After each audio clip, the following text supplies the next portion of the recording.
Fil-messaġġ tiegħu għar-Randan il-Papa stedinna biex immorru fid-deżert biex fis-skiet nisimgħu il-leħen tal-Alla. X'jixtieq jgħidilna Alla?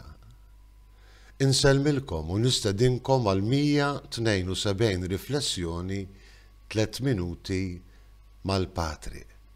Fil-messaġġ tiegħu tar-Randan, il-Papa stedinna mmorru fid-deżert biex fis-skiet ta' qalbna nisimgħu leħen il-mulej u hekk bħal donnu għamel Nikodemu, dixxiplu ta' Ġesu bil-moħbi, illi imur għandu bil-lejl.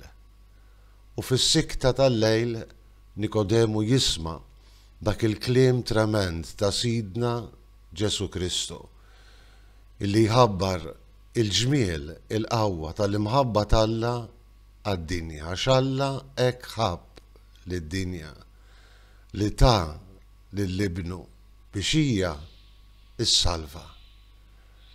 Huwa kliem ta' mħabba.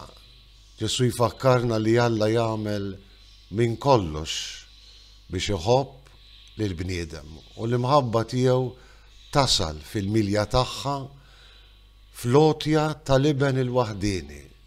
Għotja mhux biss fil-misteru tal-inkarnazzjoni, fil-misteru tal-iben tal-Alla li jsir bniedem fil-ġuf safi tal-Verġni Marija bil-qawwa tal-Ispirtu Santu, imma bloti ta' Ġesu b'mod sħiħ bħala sagrifiċċju li jifdina.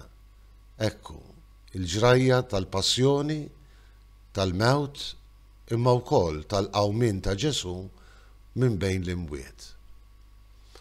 Mhux ta' bxejn li dik is-sikta tal-lejl Ġesu jfakkar lil Nikodemu illi l-imħabba tal-Alla kellha tidher fl-għotja sħiħa fuq is-salib.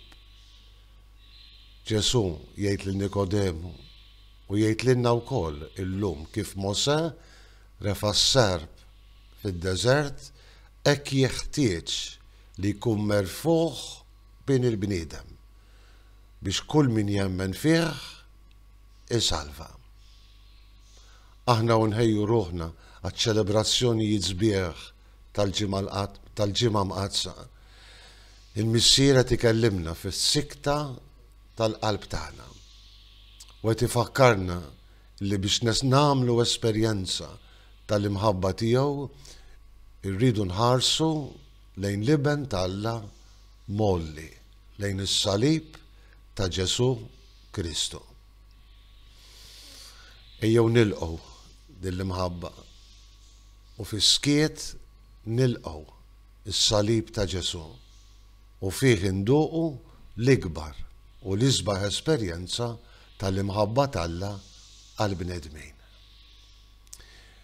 Insellmilkom u l-mulej jagħtikom is-sliem tiegħu.